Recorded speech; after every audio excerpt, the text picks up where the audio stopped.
Hello everyone. आजकल मैंने एक बात नोटिस की है कि जब भी एआई की बात आती है करियर के मामले में तो लोगों में बहुत डर है, स्पेशली यंग लोगों में। और ऑनेस्टली करियर के बारे में जो एआई से रिलेटेड डर है ये अनफाउंडेड नहीं है, it's a very genuine fear. और उसका रीजन भी है।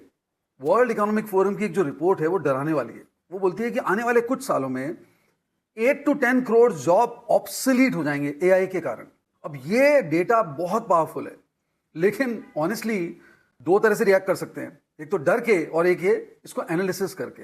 आज मैं आपको वो बात बताने जा रहा हूं जो बहुत सारे करियर काउंसलर्स, बहुत सारे एजुकेटर्स नहीं बताते। आपकी पर्सनैलिटी टाइप ये डिसाइड करेगी कि एआई आपके लिए थ्रेट है या एआई आपके लिए अपॉर्चुनिटी है। और नेक्स्ट 10 मिनट में मैं जो बातें बताऊंगा आप उसको ध्यान से सुनिए और उसको एनालाइज कीजिए और फिर डिसाइड कीजिए कि एआई एक्चुअली आपके लिए थ्रेट है या अपॉर्चुनिटी है। तो सुनिए, मेरा नाम विनय मोदी है और मैं एक MBTI सर्टिफाइड प्रैक्टिशनर हूँ। पिछले 18 सालों में मैंने ऑलमोस्ट 45,000 यंग माइंड्स के साथ काम किया है और ऑलमोस्ट 1000 करियर काउंसलिंग की है MBTI टेस्ट को यूज़ करके। उसके अलावा मैंने TEDx के ज़रिए करियर क्लैरिटी और कॉन्फिडेंस पे बात भी की है। मैं आपको ये इसलिए बता रहा हूँ ताकि आपको ये पता पड़े कि मैं सिर्फ थ्योरी पे बात नहीं करूँगा, मैं अपने प्रैक्टिकल एक्सपीरियंस को इस अपने वीडियो में शेयर करूँगा। और मैंने एक बहुत ही पावरफुल मॉडल भी डेवलप किया है जिसको मैं बोलता हूँ 3C model: career clarity, confidence and communication. तो जो पूरी कॉन्वर्सेशन आज की है वो करियर क्लैरिटी पे होगी और मैं चाहूँगा कि आप थोड़ा सा इस बात को समझें और सुने। पहले समझते हैं कि प्रॉब्लम क्या है। इंडिया में ज़्यादातर लोगों का करियर चूज करने का तरीका एक कन्वेंशनल तरीका है। आज भी पेरेंट्स क्या सोचते हैं, पॉपुलर क्या है और कौन सा करियर सेफ लगता है, या तो गवर्नमेंट जॉब या MBA या इंजीनियरिंग या मेडिसिन। अब ये गलत तरीका नहीं है, बिकॉज ये प्रोसेस है और हम सब इसको फॉलो करते आए हैं। लेकिन इस पूरे प्रोसेस में एक चीज मिस करती है और वो है आप या वो इंसान जिसके करियर की बात हो रही है, उसकी खुद की स्ट्रेंथ क्या है, उसका खुद की डिसीजन मेकिंग कैपेबिलिटी क्या है, उसकी खुद की फीलिंग्स क्या हैं, उनका अपने करियर के बारे में क्या सोच है। ये बहुत ज़्यादा सेकेंडरी होता है। अब उसके ऊपर एक नया थ्रेट आ गया है या एक नया डायमेंशन आ गया है, एआई। तो पहले तो यही डाउट होता था कि am I making the right choice, क्या मेरा करियर सही है, क्या मैंने सही करियर चूज किया है। अब सवाल ये आता है कि क्या जो मैं करियर चूज कर रहा हूं वो एआई खा तो नहीं जाएगा, क्या मेरा ये करियर एआई के कारण ऑब्सोलीट तो नहीं हो जाएगा कि मैं 3-4 साल दूं और पता पड़ा एआई के बाद उस करियर में पैसा है, अपॉर्चुनिटीज ही नहीं है। तो ये सोच गलत नहीं है बिल्कुल, क्योंकि ऐसा डर और ऐसा पॉसिबिलिटी लगती है। लेकिन ये भी इतना सच है कि जो लोग अपनी पर्सनैलिटी टाइप को समझते हैं, जो अपने स्ट्रेंथ्स, अपनी फीलिंग्स को समझते हैं, उनके लिए एआई एक बहुत बड़ा टूल है, जिस टूल को यूज करके वो अपने करियर को 10 गुना बढ़ा सकते हैं। एआई बहुत कुछ कर सकता है। एआई कई प्रोसेसेस को, मिलियंस ऑफ प्रोसेसेस को कुछ सेकंड में कर सकता है। एआई पैटर्न्स को आइडेंटिफाई कर सकता है, लेकिन एआई बहुत कुछ चीजें नहीं कर सकता। एआई किसी स्टूडेंट की आंख में देख के ये नहीं बता सकता कि इस स्टूडेंट की फीलिंग्स क्या हैं आज। एआई ये नहीं कर सकता कि स्टूडेंट्स को लेक्चर अटेंड करने की बजाय एनकरेजमेंट की जरूरत है, एप्रिसिएशन की जरूरत है। एआई वो बात नहीं कर सकता या वो प्रोसेस नहीं कर सकता जो अभी तक कभी हुआ ही नहीं, वो उसको इमेजिन नहीं कर सकता। ये एआई की लिमिटेशंस हैं और एआई की लिमिटेशंस ह्यूमन कैपेबिलिटीज हैं जो सिर्फ ह्यूमंस ही कर सकते हैं। ये मैं अपनी तरफ से नहीं कह रहा हूं, ये डेकेड्स ऑफ रिसर्च मायर्स ब्रिग ने जो की कार्ल जूंग की पर्सनालिटी थ्योरी को लेके, वो यही बात कहती है कि हर इंसान का डिसीजन लेने का तरीका अलग है, हर इंसान के ब्रेन के थ्रू प्रोसेसिंग बहुत अलग है और ये डिफरेंसेस एआई के कॉन्टेक्स्ट में बहुत मैटर करते हैं। अब मैं आपको 2 डायमेंशंस के थ्रू प्रूव करता हूं। पहला डायमेंशन, आपका इंफॉर्मेशन को प्रोसेस करने का स्टाइल क्या है। कुछ लोग डिटेल्स में जीते हैं, फैक्ट्स में रहते हैं, वो इंफॉर्मेशन को उसी तरह से प्रोसेस करते हैं जिस तरह से वो दिखती है, टेंजिबल, विजिबल। इसको हम सेंसिंग स्टाइल कहते हैं। और कुछ लोग पॉसिबिलिटीज में सोचते हैं, जो दिख नहीं रहा पर हो सकता है, प्रोबेबिलिटी है उसकी, उनको उस बात का एक पैटर्न दिखता है और वो डॉट्स कनेक्ट करते हैं। इसे इंट्यूशन स्टाइल कहते हैं। अब सोच के देखिए, एआई का काम क्या है? एआई का काम है डेटा को प्रोसेस करना, नंबर्स और डेटा के थ्रू पैटर्न को इवॉल्व करना। अब आप सोचिए, अगर आपकी पर्सनैलिटी सेंसिंग टाइप है तो एआई आपको अलग तरह से इम्पैक्ट करेगा।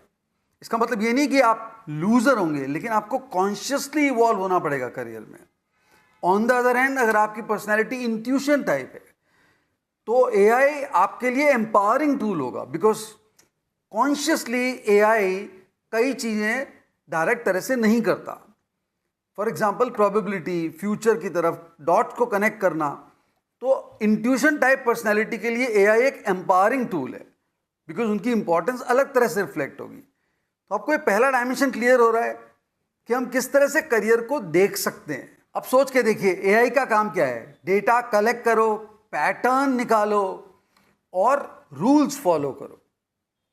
तो अगर आपकी पर्सनैलिटी सेंसिंग टाइप है तो डेफिनेटली आपके लिए एआई का पूरा ओरिएंटेशन अलग होगा। इसका मतलब ये नहीं कि आपका करियर डेंजर में है, लेकिन सपोज आप डेटा एनालिटिक्स में या डेटा प्रोसेस करते हैं तो आपको कॉन्शियसली एआई के थ्रू इवॉल्व होना पड़ेगा।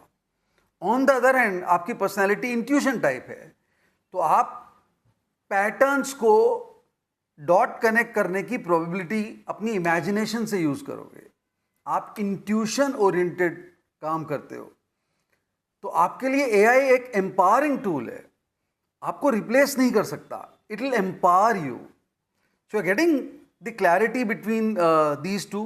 तो आपको पहला डायमेंशन समझ आ रहा है। अब हम दूसरा डायमेंशन देखते हैं। आपका डिसीजन मेकिंग स्टाइल क्या है? कुछ लोग होते हैं जो बिल्कुल data driven, process driven, matter of fact decision लेते हैं और बिल्कुल लॉजिक पे चलते हैं। ऐसे लोगों को एमबीटीआई में थिंकिंग टाइप पर्सनैलिटी कहा जाता है। ऑन द अदर हैंड, कुछ लोग होते हैं जो अपने डिसीजन लेते वक्त देखते हैं कि कितने लोगों को ये हर्ट कर सकता है, किसी की फीलिंग क्या होगी इस पे। They also think about ethics, integrity, emotion driven decision लेते हैं। उसे फीलिंग टाइप पर्सनैलिटी बोलते हैं। अब लॉजिकली देखा जाए तो एआई थिंकिंग पर्सनैलिटी टाइप का काम बहुत अच्छी तरह कर सकता है, बल्कि कई बार ह्यूमन से बेटर कर सकता है। लेकिन इंट्यूशन को वो सिमुलेट कर सकता है, लेकिन सिमुलेशन और एक्चुअल परफॉर्मेंस में फर्क होता है और इसीलिए वो ह्यूमंस को रिप्लेस नहीं कर सकता इस तरह से। एंड इसीलिए careers like counsellors, teachers, HR professionals, leaders, वो इजीली रिप्लेस नहीं होंगे एआई से, क्योंकि उनका पर्सनालिटी टाइप बहुत ज़्यादा ऑगमेंट करता है उनकी सोच को। I hope it's getting clearer. तो जो लोग फीलिंग टाइप पर्सनालिटी रखते हैं उनको एआई रिप्लेस नहीं कर सकता और शायद आने वाले लंबे समय तक रिप्लेस नहीं कर पाएगा एआई। तो ये जो दो डायमेंशंस हैं, पहले में सेंसिंग वर्सेस इंट्यूशन, दूसरे में थिंकिंग वर्सेस फीलिंग। इन दोनों डायमेंशंस को अगर हम अपना एक कॉन्टेक्स्ट रखते हैं तो ये जो दो डायमेंशंस हैं, thinking versus intuition, sensing versus feeling, इन दोनों डायमेंशंस में आप अपने आप को रख के देखिए और आप देखिए कि आप इसमें कहाँ फिट होते हैं। अब मैं आपको 3 केसेस बताता हूँ। ये बिल्कुल सिंपल है, कॉम्प्लिकेटेड नहीं है। अगर आप intuition plus feeling type personality रखते हैं तो आपकी strength creativity, empathy, vision, human connections, coordination, listening, that's your strength. और आप इसी के थ्रू बहुत एक्सेल करेंगे किसी भी फील्ड में, वो चाहे एचआर कंसल्टिंग हो, चाहे लीडरशिप हो, चाहे टीचिंग हो, काउंसलिंग हो, मेंटरिंग हो। आपको क्या करना चाहिए? आपको एआई को अपना असिस्टेंट बनाना है।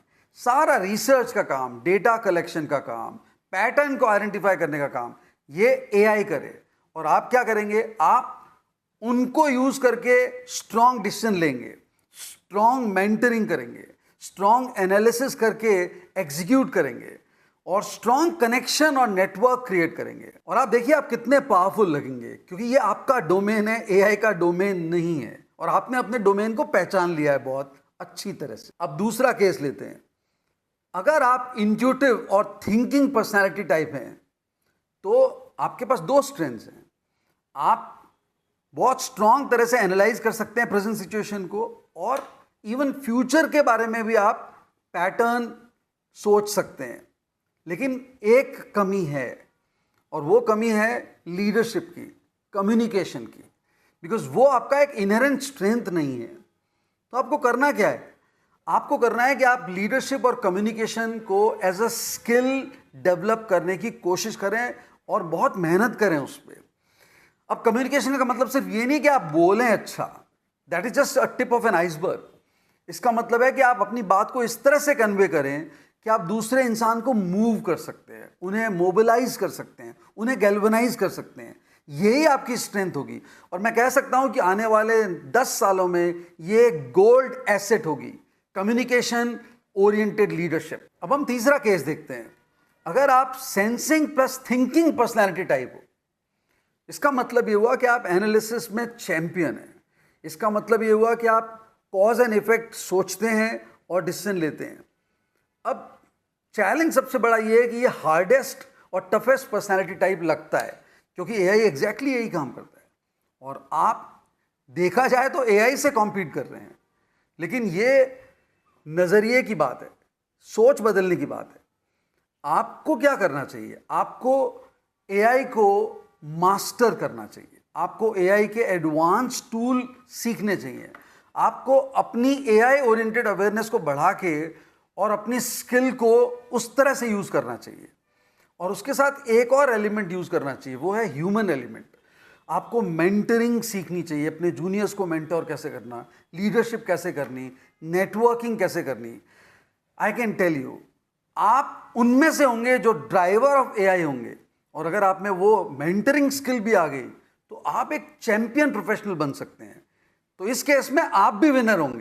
और मैंने अपने 18 साल के करियर में 45,000 यंग माइंड्स के साथ मेंटरिंग करके एक चीज़ तो सीख ली है कि स्टूडेंट्स, चाहे वो एआई का ज़माना हो या उसके पहले का ज़माना हो, जो स्टूडेंट्स इस 3C फ्रेमवर्क को अडॉप्ट करते हैं सबकॉन्शियसली और कॉन्शियसली, वो बहुत सक्सेसफुल होते हैं। और उस 3C का पहला C है करियर क्लैरिटी। ये मैंने देखा है कि वो स्टूडेंट्स, वो प्रोफेशनल्स जिनको पता है कि वो ये काम क्यों कर रहे हैं, और उन्हें पता है कि उनके लाइफ में इस तरह के करियर डिसीजंस क्यों हैं, and they are not based on peer pressure, वो इसलिए कर रहे हैं बिकॉज उन्हें इनर सेटिस्फैक्शन मिलता है। वो क्लैरिटी उनको बहुत आगे ले जाती है। दूसरा C है कॉन्फिडेंस। अब ये कॉन्फिडेंस स्टेज पे खड़े रह के बोलने का कॉन्फिडेंस नहीं है, ये कॉन्फिडेंस है कि मैं कौन हूँ, सेल्फ अवेयरनेस, मैं क्यों ये काम